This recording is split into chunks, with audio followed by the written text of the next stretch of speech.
A graça e a paz, amadas de Deus, queridas. Meu amado também, Lincoln Couto, que Deus abençoe aí todos vocês, a Sandra, a irmã Rosângela Pocedônia. Que a graça de Deus seja sobre a sua vida nessa tarde, nessa quinta-feira, que antecede o dia em que nós comemoramos a Páscoa. Que a boa mão do Senhor seja sobre você, seus projetos, seus sonhos, sua casa. Que o Senhor lhe abençoe rica e abundantemente. Amém? Que Deus abençoe a todos aí. Bom, vamos lá para a gente não ficar com áudio muito longo. Eu tenho sempre estado preocupado com isso, né? Com a questão do áudio ficar muito longo. E nós hoje estamos aí no Evangelho de São João, capítulo 6, falando sobre a liderança inspiradora de Jesus. Jesus era o nosso sumo modelo de vida cristã. Jesus, ele é o objetivo final de todo aquele que caminha. Todo aquele que caminha tem como sucesso na sua caminhada o ser semelhante a Jesus nessa vida e na próxima. Ora, como essa não é uma tarefa tão fácil de viver como se é fácil de falar, Jesus nos abençoou, nos dando modelos. Ô, meu amigo Josimar Júnior, que Deus te abençoe aí, tá? Que Deus te abençoe ricamente aí nessa tarde, aí seja bem-vindo a essa live. Bom, Jesus, para nos ajudar no objetivo de transformar palavras em atitudes, Jesus nos deixou homens e mulheres para que eles possam estar nos servindo como modelo. Nesses últimos dias, os dias em que antecedem a vinda do Senhor, porque nunca uma geração, nunca um século esteve tão perto da vinda do Senhor como agora,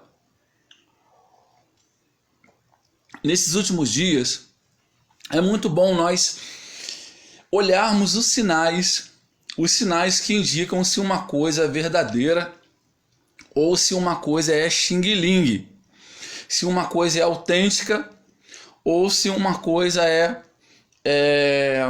de segunda mão.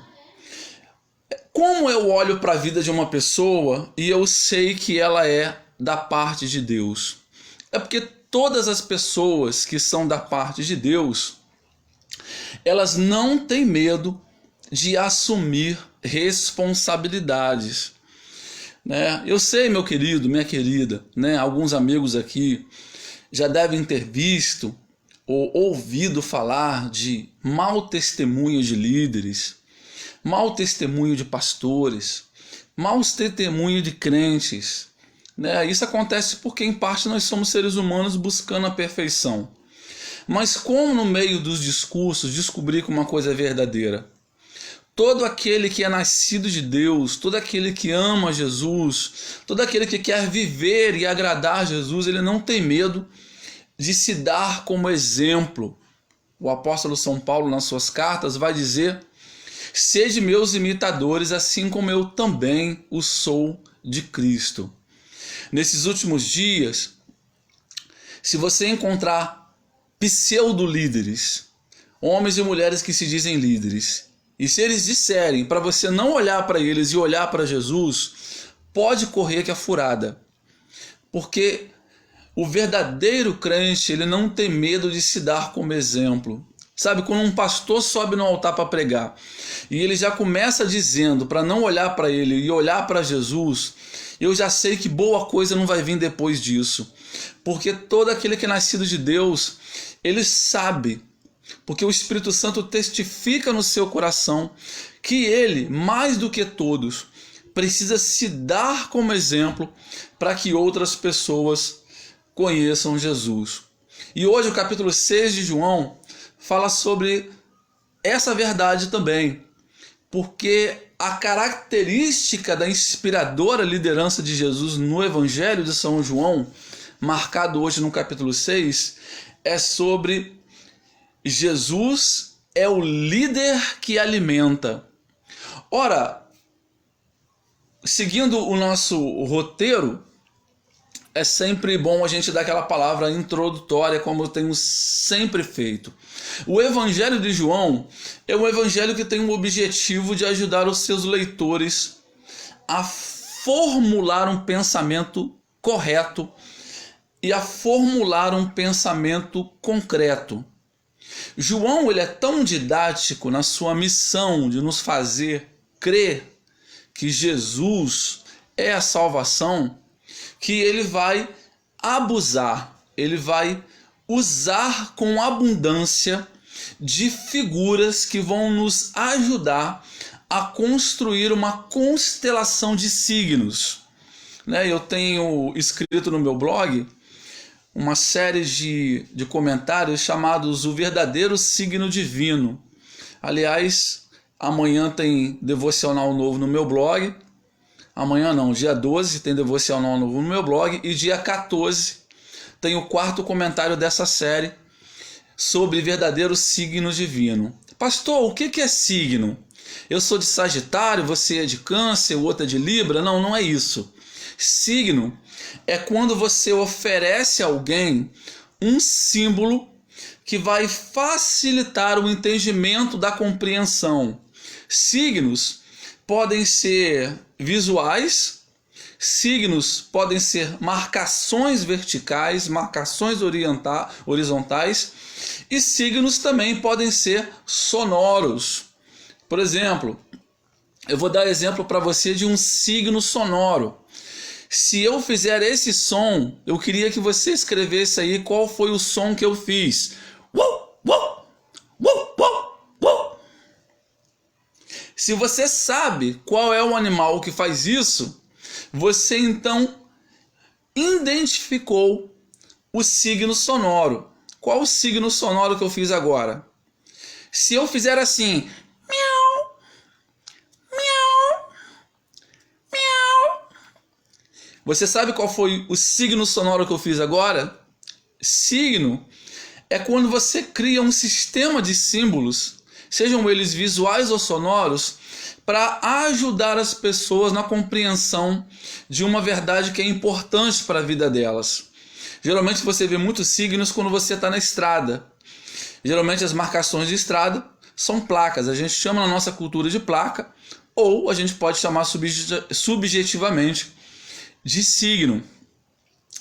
João é aquele que vai abusar dos signos, abusar da simbologia. No seu evangelho, Jesus é a água. No seu evangelho, Jesus é o pão. No seu evangelho, Jesus é a porta. No seu evangelho, Jesus é o verbo. No seu evangelho, Jesus é o bom pastor. No seu evangelho, Jesus é o maná. No seu evangelho, Jesus é a videira. No seu evangelho, Jesus é o novo Moisés. No seu evangelho, Jesus é a verdadeira Páscoa. Todos esses símbolos e todos esses signos foram colocados de maneira proposital no Evangelho de São João para torná-lo ainda mais didático, para que os seus leitores tenham certeza, que eles estão lidando com uma salvação real. E essa salvação, ela pode ser vista e lembrada em todo e qualquer lugar. Isso aí, irmã Rosângela. Exato. Parabéns. Justamente, a senhora identificou que eu imitei aqui um cachorro e um gato. Ora, se a senhora imitou, se a senhora entendeu que eu imitei o cachorro e o gato, a senhora então está apta para entender os signos sonoros. Bom, então, todos esses elementos que João vai usar como signo no seu evangelho, eles servem para nos alertar durante todo o tempo que Jesus está presente na nossa vida. Quem toda hora não passa por uma porta? Quem diariamente não come pão? Quem diariamente não precisa beber água? Quem diariamente não vê o sol, que faz o seu percurso no céu? durante o dia. Jesus é o sol da justiça, a resplandecente estrela da manhã. Quem aqui não tem que cuidar das suas plantinhas, cuidar do seu jardim, cuidar do seu quintal? Jesus é a raiz e o tronco de Davi. Bom, uma vez revelada agora essa característica didática e dinâmica de João, vamos ao capítulo 6, falando sobre a característica da liderança inspiradora de Jesus. Em João 6, Jesus é aquele que alimenta. O líder é aquele que alimenta. Mas em João 6, há 3 tipos de alimento. Existe o alimento para o povo. Esse é o alimento literal. Existe o alimento espiritual para os discípulos. E existe aqueles que, recebendo o alimento, não comem, não se fortalecem, não creem e que por isso eles não recebem a salvação. Sabe, querido, nós aprendemos em João 6 com Jesus que existem dietas. Ontem eu falei que a graça é uma coisa só, né? A graça ela é indivisível. Não existe 2, 3 graças para cada momento da vida. A graça é uma coisa só. Mas Jesus reconhece que as pessoas são diferentes e que estão em diferentes momentos da sua vida e que por isso, por estar em momentos diferentes da sua vida, elas precisam de alimentos diferentes. Né? Tem pessoas que realmente, se você dá um pão para elas, elas se alimentam e vão embora. Mas tem pessoas que não se alimentam só com pão. Elas precisam ter alguma coisa para o seu coração. No momento da sua tentação, Jesus reconhece isso. Quando o diabo então sugeriu que ele transformasse pedras em pães, e ele então disse para o diabo: nem só de pão viverá o homem. Tem pessoas que vivem apenas pelo alimento. Mas tem pessoas que somente lutar pela sobrevivência e pelo alimento, para elas não preenche. É preciso ter alguma coisa a mais. Então Jesus sabe que ele é seguido por 2 tipos de pessoas. Pessoas que verdadeiramente querem ele por causa do alimento que preenche o estômago.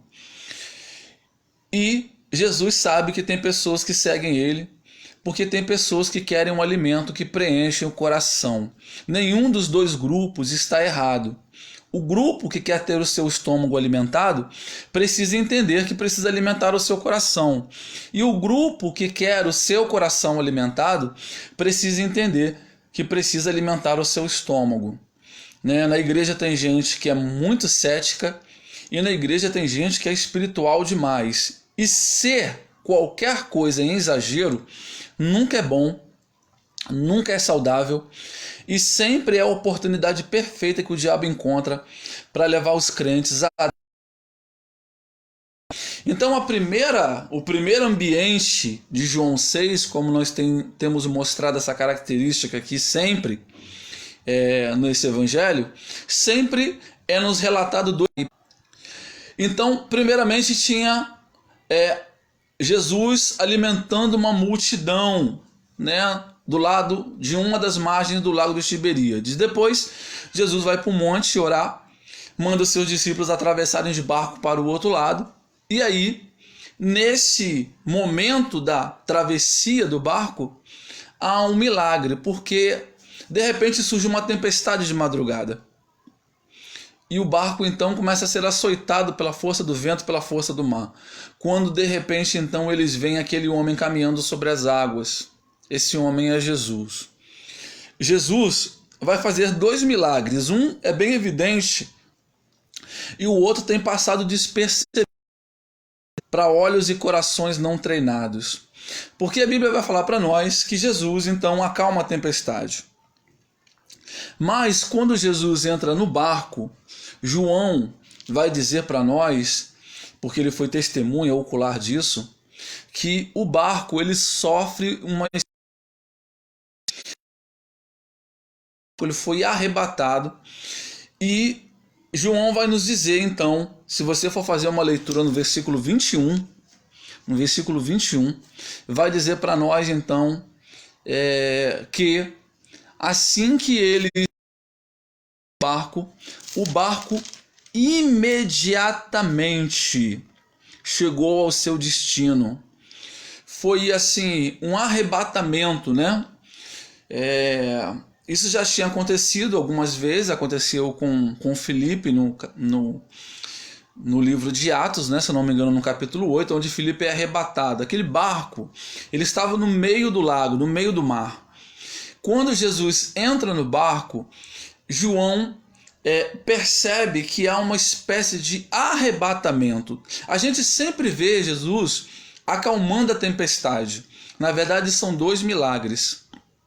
A tempestade é acalmada e o barco, instantaneamente, ele chega à margem, é colocado à margem, como se fosse algo sobrenatural. Foi uma ação sobrenatural.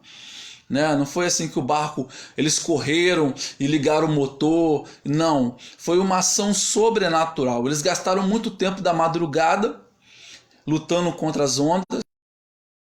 Quando Jesus acalmou a tempestade, que Jesus entra no barco, o barco sofre um arrebatamento e ele é rapidamente, instantaneamente levado até a margem da praia. Bom, o que João quis nos dizer relatando esse milagre logo depois da multiplicação dos pães? Porque em João 6 é que está relatada a multiplicação dos pães. E a multiplicação dos pães é o único milagre que você vai encontrar nos 4 evangelhos, relatado nos 4 evangelhos.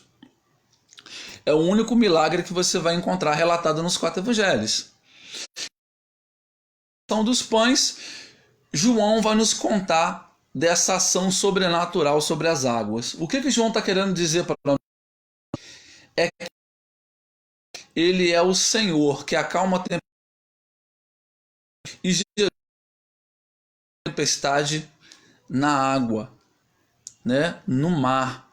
Quais são as tempestades que surgem na terra?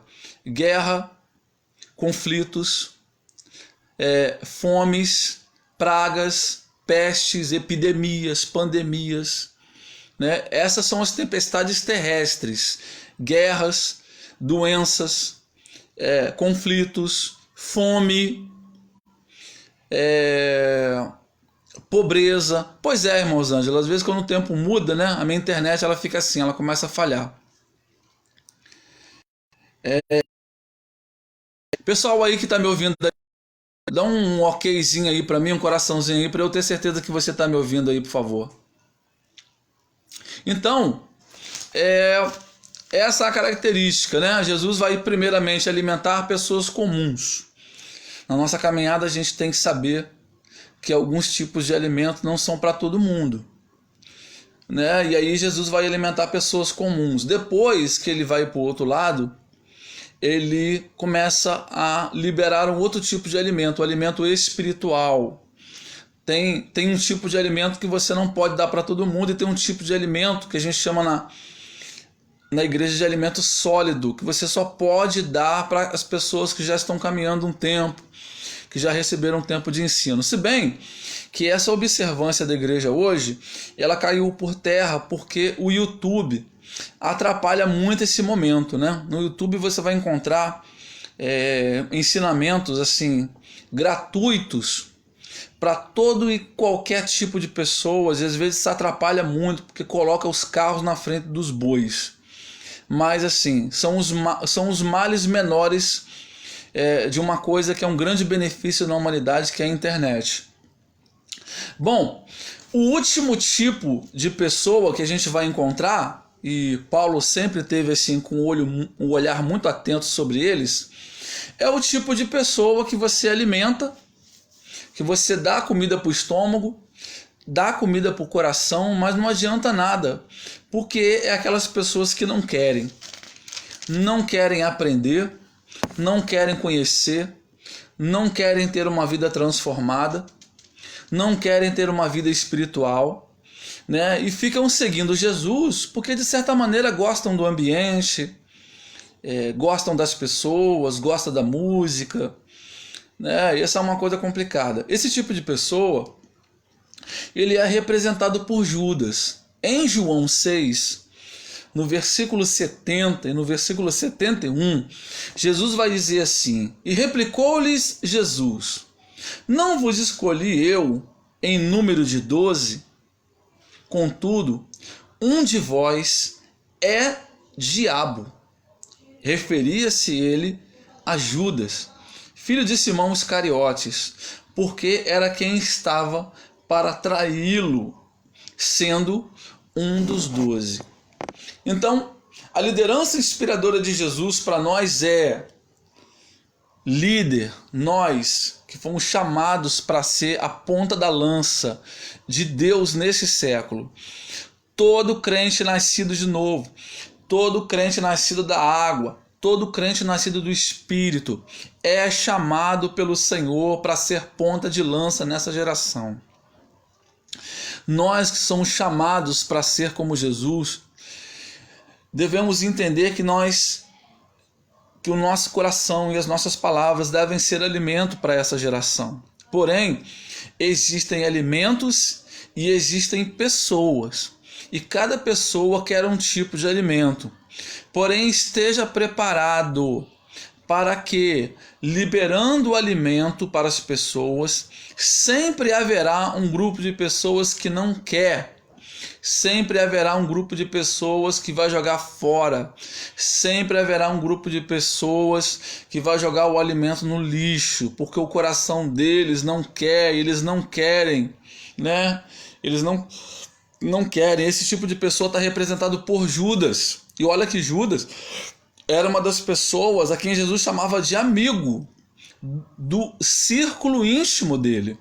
Ele chamava Judas de amigo. No dia que Judas veio trair ele, Judas deu um beijo nele e ele falou: meu amigo, aqui vieste. Você acha que Jesus estava falando com falsidade quando ele chamou Judas de amigo? Não.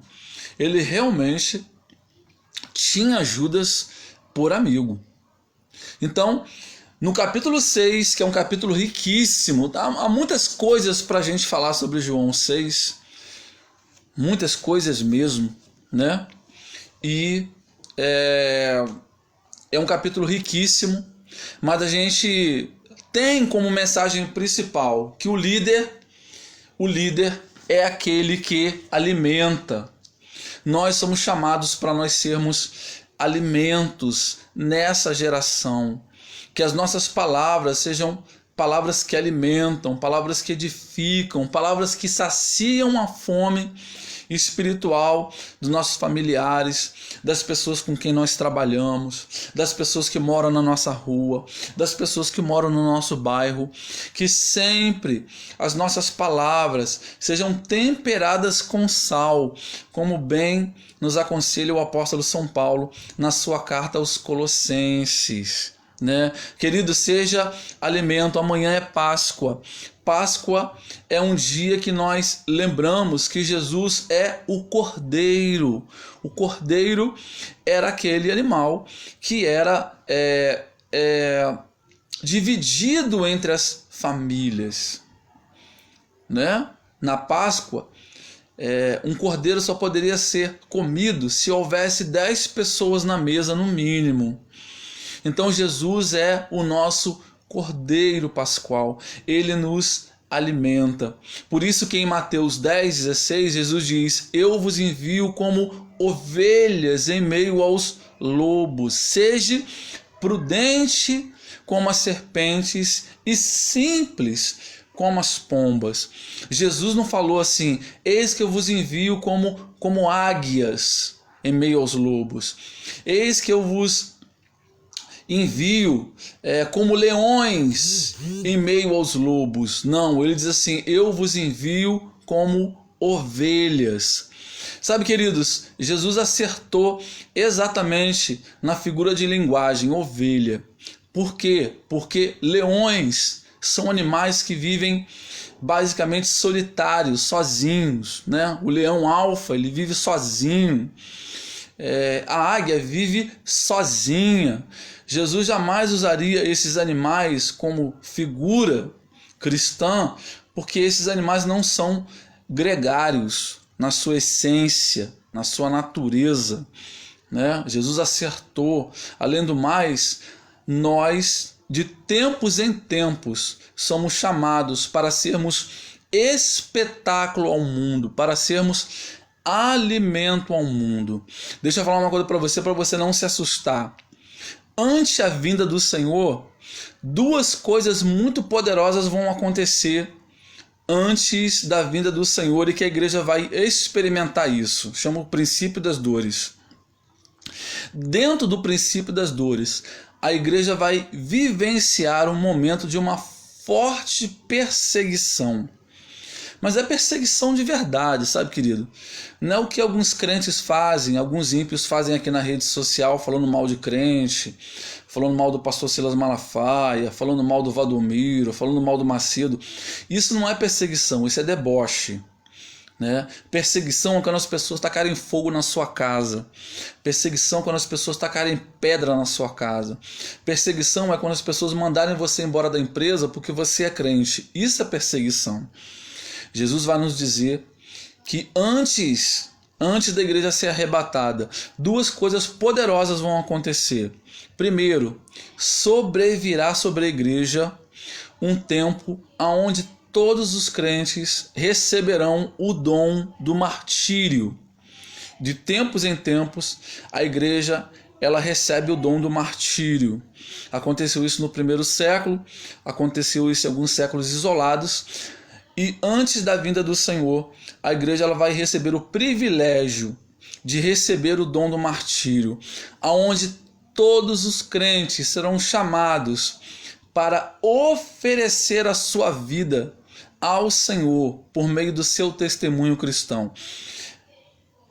Apedrejamentos, mortes, esquartejamento, enforcamento, fuzilamento e torturas impensáveis vão acontecer nesses dias de perseguição. Bom, em meio a tudo isso, antes que o Senhor volte, haverá também um grande avivamento. Então será assim, duas coisas que o Senhor oferecerá ao mundo por meio da cristandade, um prato completo.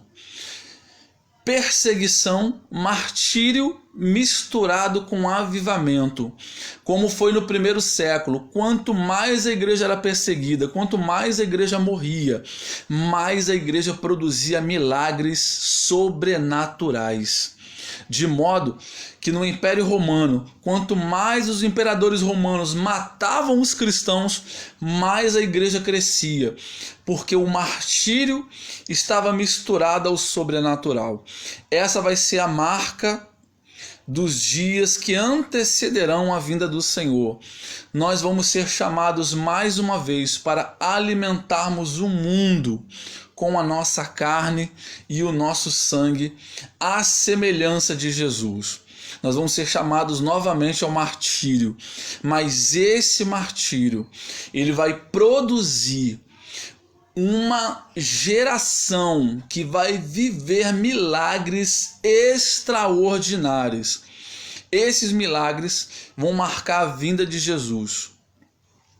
Então nós já estamos bem perto desse momento em que, mais uma vez, assim como Jesus foi o pão que foi partido, o pão que foi cortado, o cordeiro que foi morto, a sua igreja vai receber o privilégio de, nos últimos dias que antecedem a sua vinda, de oferecer louvor a Deus por meio de um sacrifício santo, vivo e agradável, como bem diz Paulo em Romanos capítulo 12. Queridos, que Deus abençoe a sua tarde. Eu quero pedir uma licença para você, porque amanhã nós vamos entrar com uma programação especial, eu e a minha família, aqui nesse mesmo horário. Amanhã essa palavra de João não vai ter continuidade. Amanhã eu e Helena e as crianças vamos entrar aqui com um culto rápido para celebrarmos a Páscoa e para nos confraternizarmos com os irmãos, né, por meio da internet. tá? Guarda essa palavra no seu coração. Então nós voltamos sábado. Sábado nós voltamos então com João 7, né? Falando aí sobre as características inconfundíveis da vida de Jesus. E amanhã então eu e Elane e as crianças numa programação aqui especial de Páscoa. Que o Senhor te abençoe, que a luz do Senhor seja sobre a sua vida, que o Senhor lhe favoreça, que o Senhor lhe dê a paz, que o Senhor lhe alcance, que o Senhor toque no seu coração. Meu amigo Josimar, obrigado por você ficar aí do início até agora.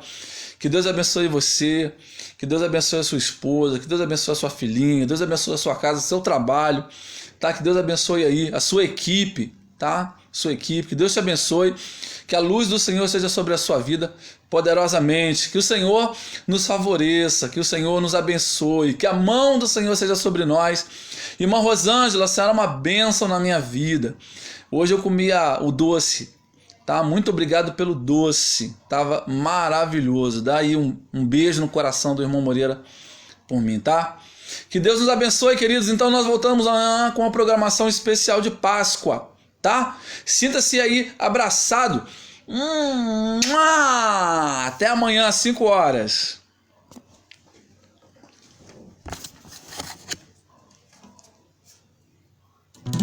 Não